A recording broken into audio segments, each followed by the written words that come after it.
कहा जाता है कि शिक्षा सबसे शक्तिशाली हथियार है जिसे आप दुनिया को बदलने के लिए उपयोग कर सकते हैं। इसी दृष्टिकोण के साथ 14 से 15 दिसंबर 2024 को नई दिल्ली में आयोजित एराइज वार्षिक स्कूल शिक्षा सम्मेलन 2024 ने भारत में K-12 शिक्षा के भविष्य पर गंभीर और प्रभावशाली चर्चा की। ये सम्मेलन federation of Indian chambers of commerce and industry FICCI के साथ साझेदारी में आयोजित किया गया। इस सम्मेलन में भारत सरकार के माननीय शिक्षा मंत्री धर्मेंद्र प्रधान, एराइज के अध्यक्ष प्रभात जैन, एराइज के महानिदेशक और CEO विनेश मेनन, एराइज के पूर्व अध्यक्ष शिशिर जयपुरिया, प्रवीण राजू, स्कूल शिक्षा और साक्षरता विभाग के सचिव संजय कुमार, फिक्की के अध्यक्ष हर्षवर्धन अग्रवाल, डॉक्टर ज्योत्सना सूरी,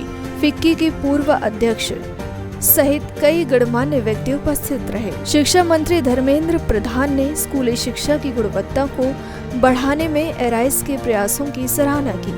उन्होंने एक संतुलन समाज को बढ़ावा देने के महत्व पर जोर दिया, जहां व्यक्ति अपनी क्षमताओं का उपयोग न केवल अपने लिए बल्कि समाज के लिए भी अवसर पैदा करने में करें। सम्मेलन की थीम शिक्षण क्रांति सीमाओं को तोड़ना, भविष्य का निर्माण करना के साथ आयोजित इस 2 दिवसीय कार्यक्रम में शिक्षा क्षेत्र की प्रमुख चुनौतियों और अवसरों पर चर्चा हुई। एराइज के अध्यक्ष प्रभात जैन ने कहा, एराइज सम्मेलन 2024 ने शिक्षा के क्षेत्र में मौजूद प्रमुख चुनौतियों और अवसरों को संबोधित करने के लिए एक विविध समूह को एक मंच पर लाने का काम किया है। सर, केंद्रीय विद्यालय की आपने बात की है और वहाँ पर बच्चों को एडमिशन भी नहीं मिल पाता है, क्या इसकी संख्या बढ़ाई जाएगी? अभी तो 85 नया केंद्रीय विद्यालय खुले हैं। देखो, एजुकेशन एक कॉन्करेंट लिस्ट की विषय है। स्कूल शिक्षा मूलतः राज्य सरकारों की दायित्व में है। भारत सरकार भी अपने अधिकारियों के लिए, कर्मचारियों के लिए सेंट्रल स्कूल की परिकल्पना की गई। उसमें भी अभी स्थानीय बच्चे भी पढ़ते हैं। 1200 स्कूल था, अभी उसमें से 85 नए स्कूल बने। केंद्रीय विद्यालय खोलने की एक कंटिन्यूस प्रोसेस है। सर, प्राइवेट स्कूलों की बात करें तो उसमें जो फीस है वो मनमाने ढंग से ली जाती है, कई बार बढ़ा दी जाती है। उसको लेकर केंद्र सरकार कोई नियम कानून बनाएगी? ये राज्यों के विषय है। ये इस कॉन्फ्रेंस का मकसद ये है कि जो प्राइवेट स्कूल्स हैं सब, वो एक मंच पे एकत्रित हों और आपस में ब्रेनस्टॉर्मिंग हो कि किस तरह से हम अपनी एजुकेशन सिस्टम को और इनोवेटिव और कम्पिटिटिव बनाएं।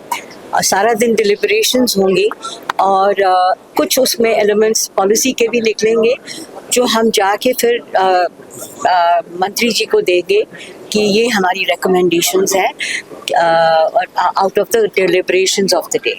So, ma'am, as we have listened that technology and AI will control the schools and further, like in the future.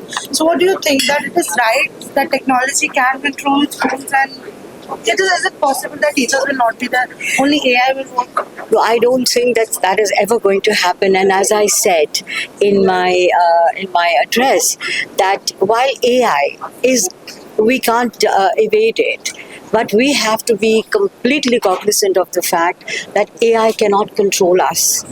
The machine cannot control the human mind, and the human mind has to always be able to control the machine.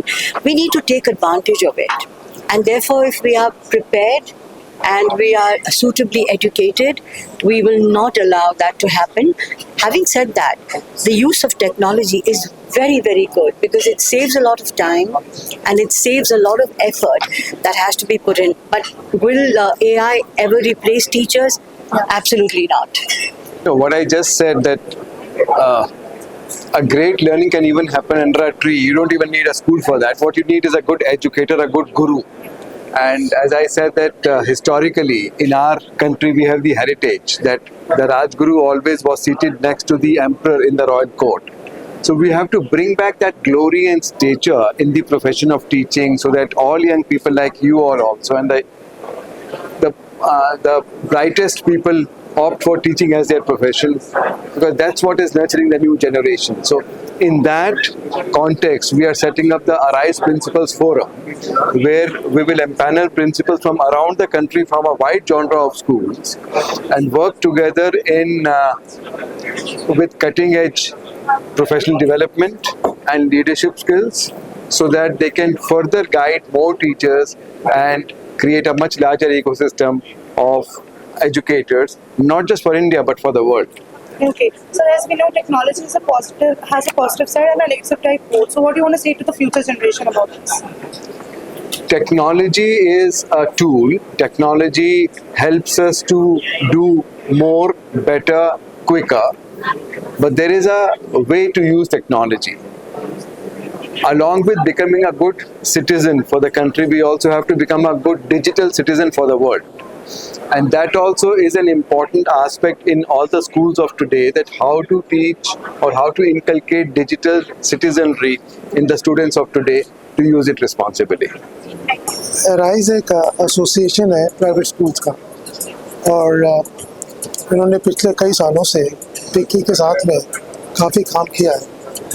8 साल की journey रही है, और क्योंकि concurrent subject है education, तो state levels पे बहुत एक्टिवली काम कर रही है। सेंट्रल गवर्नमेंट में काफ़ी पार्टिसिपेशन किया है, और इसका एक्सपेंस बहुत वाइड है।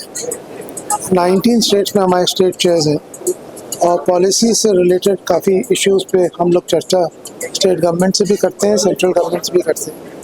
न्यू एजुकेशन पॉलिसी जब बनी थी तो उसमें भी हम लोगों ने कई सुझाव दिए थे, जो काफ़ी कुछ उसमें इंक्लूड भी किए गए हैं न्यू एजुकेशन पॉलिसी में।